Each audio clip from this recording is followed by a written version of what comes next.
할렐루야. 아멘. 하나님의 은혜가 저와 여러분에게 늘 풍성하게 가득하게 임하시기를 간절히 소망합니다. 아멘. 우리가 이 본문 말씀을 보면 늘 이렇게 선교에 대해서 생각을 하게 됩니다. 전도에 대해서 생각을 하게 되죠. 이 선교, 전도라는 단어를 들으시면 여러분들은 어떤 생각이 가장 먼저 떠오르시는지요? 사진에 보시는 것처럼 이렇게 다른 언어, 다른 인종, 다른 국가에 살고 있는 사람들에게 가서 예수 그리스도를 전하는 것을 가장 먼저 떠올리실 거예요. 맞습니다. 이렇게 다른 민족과 다른 국가, 나와 다른 국가를 넘어가서 예수 그리스도를 전하는 것이 선교입니다. 특별히 오늘 우리가 읽은 본문 말씀인 가서 모든 민족을 제자로 삼으라는 말씀은 우리가 선교 명령 혹은 대위임 명령, The Great Commission, 예수님께서 승천하시면서 제자들에게 이러한 사명을 주신 것으로 알고 있어서 모든 민족을 제자 삼는 사명이 우리에게 있음을 믿고 있기 때문에 선교는 더욱더 밖으로 뻗어나가는 그러한 생각과 이미지가 강합니다. 하지만 이런 밖으로 나가는 선교는 선교의 여러 방법 중에 한 가지입니다. 교회를 오래 다니신 분들은 선교가 교회의 사명이라는 것을 이미 알고 계시고 많은 선교지를 또 다녀보시면서 선교라는 단어만 들어도 이렇게 가슴이 뜨거워지시는 분들이 있으실 겁니다. 그런데 놀랍게 우리가 읽고 있는 이 개역개정 성경 안에는 선교라는 단어가 단 한 번도 나오지 않는다는 것을 들으면 놀라실 겁니다. 물론 선교라는 단어가 없다고 해서 선교가 성경의 중요한 주제라는 것을 모르는 사람은 또 없으실 거예요. 그러면 선교를 어떻게 정의하면 좋을까요? 이 선교학의 대가라고 불리는 크리스토퍼 라이트는 선교의 정의를 경계 넘어가기라고 말합니다. 경계를 넘어간다. 문화적, 지리적, 언어적, 종교적 경계를 넘어가는 것이 선교라는 겁니다.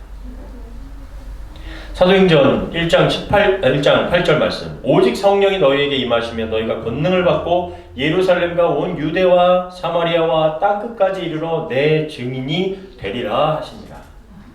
성령이 임한 사람들, 즉 예수 그리스도를 주로 고백한 사람들이 예루살렘과 유다와 사마리아와 땅끝까지 복음을 들고 문화의 경계와 지리의 경계, 역사와 언어와 종교의 경계를 넘어서서 나가는 것, 넘어서서 사람들을 만나는 것, 그것이 바로 선교라는 겁니다. 구약에서도요, 이러한 선교의 모습을 좀 볼 수가 있습니다.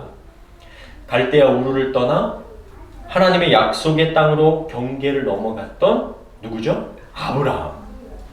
애굽을 탈출하여 홍해를 건너고 요단강을 건너 가나안이라는 새로운 땅으로 들어가는 이스라엘 백성들.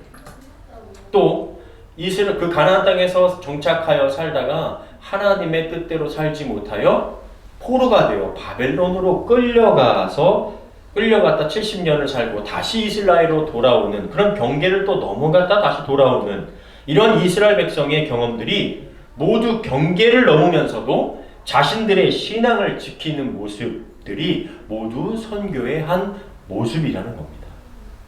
그럼 이런 이야기를 들으면 질문이 생기죠. 그것이 어떻게 선교지? 이스라엘 백성들이 왔다 갔다 하는 것이 어떻게 선교가 될 수 있느냐라는 생각이 듭니다. 그런데 우리가 이러한 모습을 선교라고 할 수 있는 이유가 간단합니다. 이 모든 일의 주체가 되시는 분이 있다는 거예요. 그 일을 행하시는 분이 여호와 하나님이시기 때문에 그것을 선교라고 부를 수가 있는 겁니다. 우리는 이 성경을 보면서 단순히 이스라엘 백성들의 이야기로만 보지 않죠. 그 백성이 왜 그렇게 되었는지, 때로 왜 어떤 땅을 정복하고 때로는 포로가 되는지를 생각하게 됩니다. 더불어 그 이스라엘 백성에게 하시는 하나님의 뜻을 우리에게 대입하고 적용해 보게 되죠. 따라서 이스라엘뿐만 아니라 우리가 경계를 넘어간다고 말하면 우리가 한 일처럼 보일 수 있습니다. 마치 제가 캐나다로 온 게 내 뜻처럼, 내가 한 것처럼 보일 수 있지만 하나님을 믿는 사람에게는 그것이 단순히 내가 결정한 일이 아니라 하나님께서 주관하고 계시다는 것을 알게 된다는 겁니다. 믿음이 있는 사람은 그 경계를 넘어가도록 주관하시는 분이 있다는 것을 우리는 알게 된다는 거예요.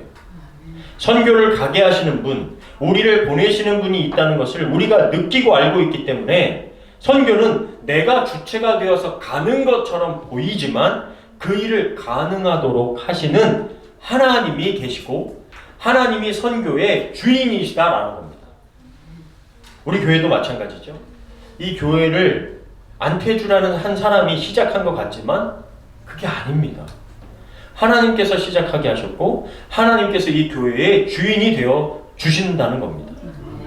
여러분도 마찬가지입니다. 가정 안에서 누군가 신앙이 없거나 신앙이 약한 사람들에게 여러분께서 가정의 선교사이고 하나님께서 파송하신 각 선교사님들이라는 거예요.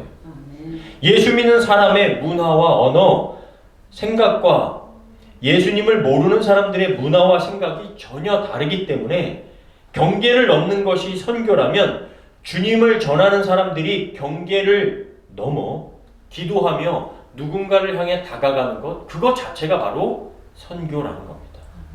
따라서 이스라엘 백성이 수많은 경계를 넘으면서 믿음을 지키는 성경의 이야기는 하나님께서 보내시고 다시 돌아오게 하시는 주관자이신 하나님의 이야기입니다. 그래서 성경 말씀을 선교의 말씀이다 라고 할 수 있는 것이죠. 따라서 우리가 선교라고 할 때 선교의 시작과 끝, 관련된 모든 것은 하나님께서 선교의 근원자이시며 주인 되심을 인정해야 하는 것이죠. 제가 올해 여름 선교를 다녀온 한 교회 이야기를 들었습니다. 단기 선교로 여기에 가까이 있는 밴쿠버 아일랜드, 그 빅토리아, 나나이모 있는 그 섬을 한 교회가 갔습니다. 그 섬이 정확히 어디 있는지를 제가 잘 모르겠지만 이 아일랜드를 가로질러서 지나서 토피노를 지나 거기서 토피노에서 배를 타고 원주민들이 살고 있는 한 섬으로 들어간 거예요. 아마도 제 생각에는 이동 시간만 한 10시간 가까이 되었다고 생각이 됩니다. 그 섬은 큰 배가 왕복하는 섬이 아니라 지금 저 마지막 찍혀져 있는 곳이 토피노인데 그 토피노에 전화 예약을 해서 배가 몇 대가 필요하다 해서 작은 배가 택시처럼 왔다 갔다 하는 곳입니다. 그래서 언제 몇 명이 들어갑니다. 언제 몇 명이 나옵니다. 이야기를 해야 들어가고 나올 수 있는 아주 작은 섬이었습니다.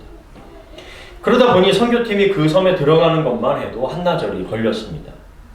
선교팀의 이야기를 들어보니까 큰 배가 계속해서 끊임없이 왕복하는 곳이 아니다 보니까 그 섬에 살고 있는 원주민들의 그 생활 쓰레기가 그 섬에 그대로 방치가 되어서 곳곳이 쓰레기로 넘쳐나는 곳이었습니다. 그런 곳에 한국인 선교사님 가정이 자녀 6명과 그곳에 정착하여 살고 있었다고 합니다.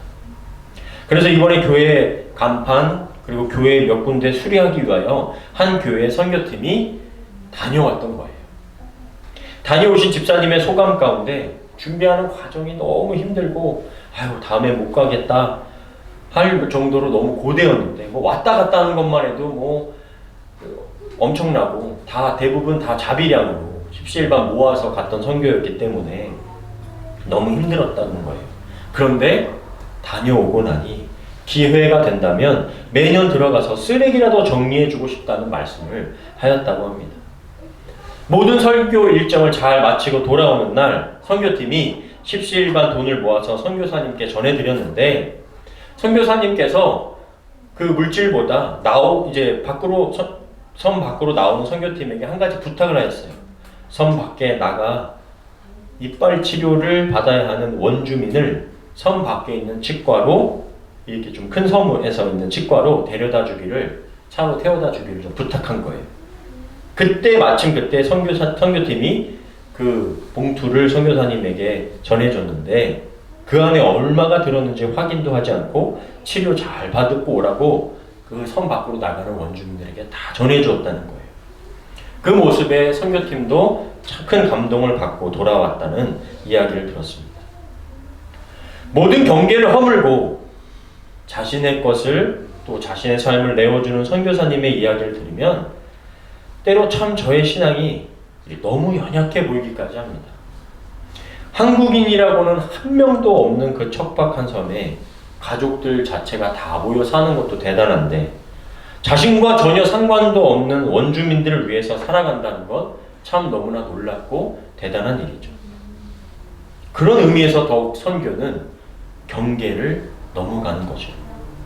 내가 정해놓고 갈 수 있는 지역의 한계를 넘듯이 물리적인 지역을 넘어가는 거죠.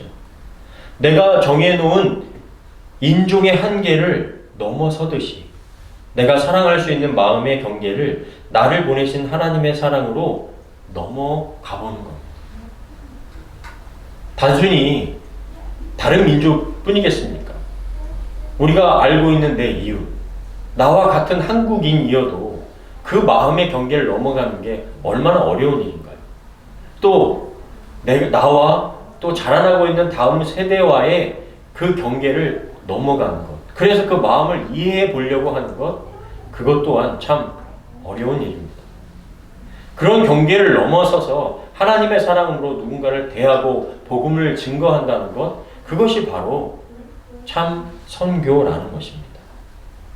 우리가 일제강점기를 겪은 민족이어서 지금까지 일본하고 무슨 경기만 치러도, 축구 경기, 무슨 어떤 경기만 있어도 무조건 일본은 이겨야 된다는 그런 경계의 마음이 있죠.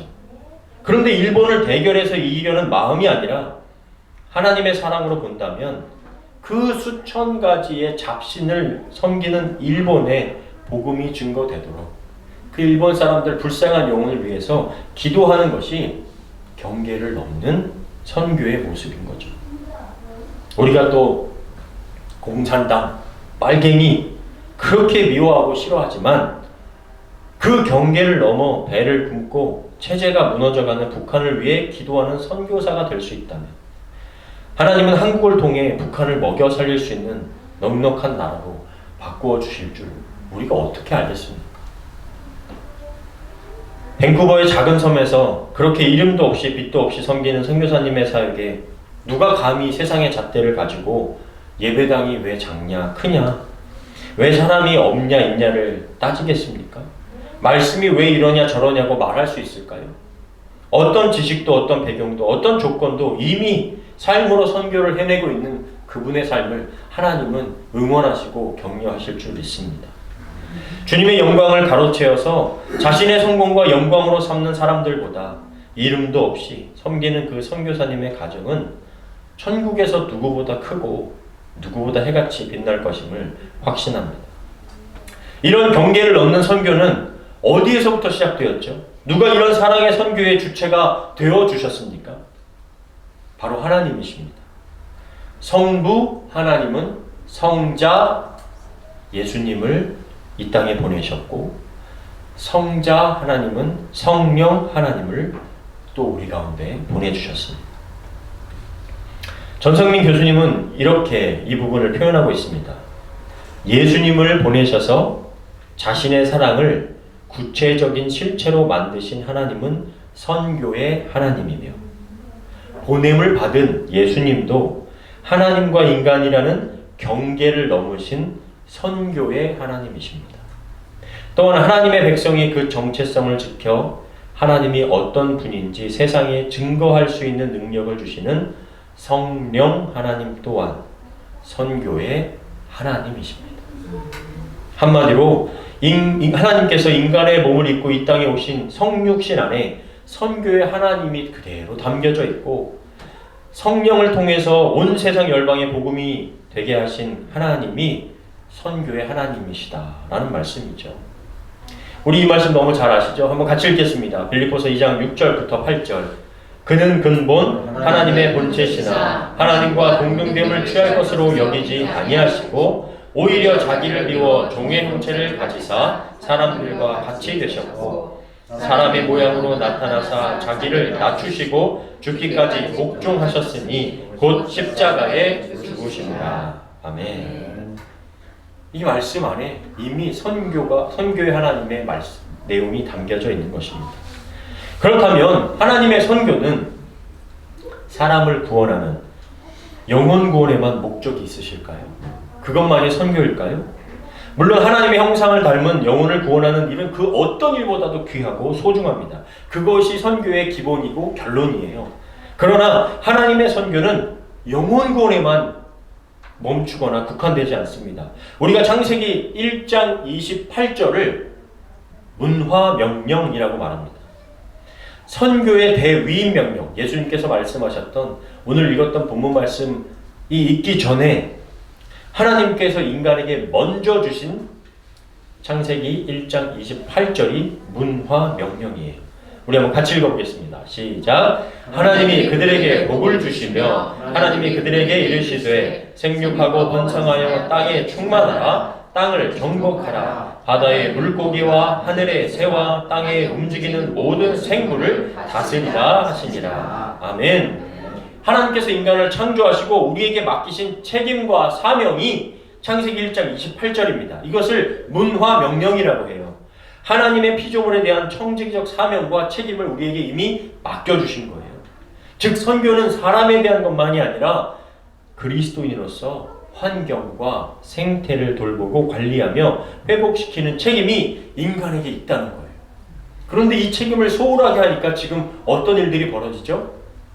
기근, 지진, 홍수, 태풍, 산불, 기후 온난화를 넘어서 기후 열대와 지금 당장 고쳐지지 않으면 금방이라도 세계가 멸망할 것 같은 일들이 벌어지고 있습니다. 며칠 전 뉴스에도 알래스카에 그 빙하가 녹아내려서 마을이 잠길 정도로 그만큼 빙하가 빠른 속도로 녹아내리고 있다라고 이야기하고 있습니다. 하나님의 선교의 목적은 인간의 구원뿐만 아니라 창조 세계 전체의 구원과 구속입니다. 이 목적에 동참하는 우리의 모든 일이 선교 사역이 되는 거예요. 이러한 선교에 대한 우리의 이해를 넓히는 것은 우리 삶에 있어서 사람을 대하고 짐승을 대하고 자연을 대하는 우리의 자세와 태도를 달라지게 할 것입니다. 모든 것이 하나님께로부터 비롯된 것을 안다면 선교의 주관자이신 하나님을 따라 우리가 정해놓은 문화, 인종, 종교의 경계를 넘어갈 수 있기를 바랍니다. 그래서 인종차별 같은 것이 얼마나 하나님에 대하여 적대적인 태도를 가진다는 것을 보여주는 거예요. 특별히 이번 여름 또 저희 부모님께서 방문해 주셔서 교회에 오래되고 또 낡고 고칠 부분을 고쳐주시고 주변을 돌봐주시고 정리해 주신 거에 대해서 참 감사드립니다. 기도하면서 늘 감사한 것은 제가 믿음의 부모를 만나서 믿음으로 살게 하신 것 정말 감사하며 살고 있습니다.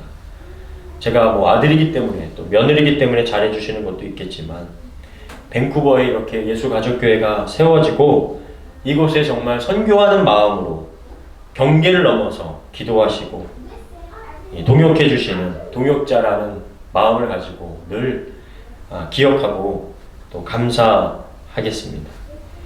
하나님을 사랑하는 마음으로 선교하는 마음으로 늘 기도해 주셔서 다시 한번 또 이 자리를 빌어서 감사를 드립니다. 말씀을 좀 정리하려고 합니다. 선교는 물질의 경계, 또 미움의 경계, 사랑할 수 있는 자에 대한 우리의 경계, 문화의 경계, 우리가 넘어서지 못하는 경계를 하나님께서 넘을 수 있는 용기와 지혜를 허락해 주셔서 넘어가 보는 거죠. 나를 미워하고 또 나에 대해서 안 좋게 이야기하는 것에 대해서 우리는 그런 사람 상대하지 마. 관계 그냥 멀리 하면 돼. 내가 피곤해지잖아. 라고 이렇게 철벽을 먼저 칠 때가 많아요. 그런데 그런 경계를 한번 정말 예수님의 이름으로 한번 또 넘어가 볼 수 있는 것. 그것이 선교 아닐까요? 그래야 모든 피조물과 인간이 하나님의 형상으로 회복될 수 있는 그 하나님의 나라가 이 땅 가운데 임하도록 우리가 애쓰며 사는 것이 선교사의 모습일 것입니다. 때로는 우리가 부모와 자녀 간에 생긴, 가족 간에 생긴 경계를 또 사랑으로 넘어가야 합니다. 또 특별히 우리 대한민국 남과 북이, 또 좌와 우가, 남자와 여자가, 부유한 자와 가난한 자가, 백인과 흑인과 황인이 서로의 경계를 넘어가는 것, 여전히 주님의 사랑이 필요한 것에 하나님의 사랑으로 경계를 넘어 나아갈 수 있는, 그렇게 기도할 수 있는 선교사들이 될 수 있기를 주님의 이름으로 간절히 축원합니다. 아멘.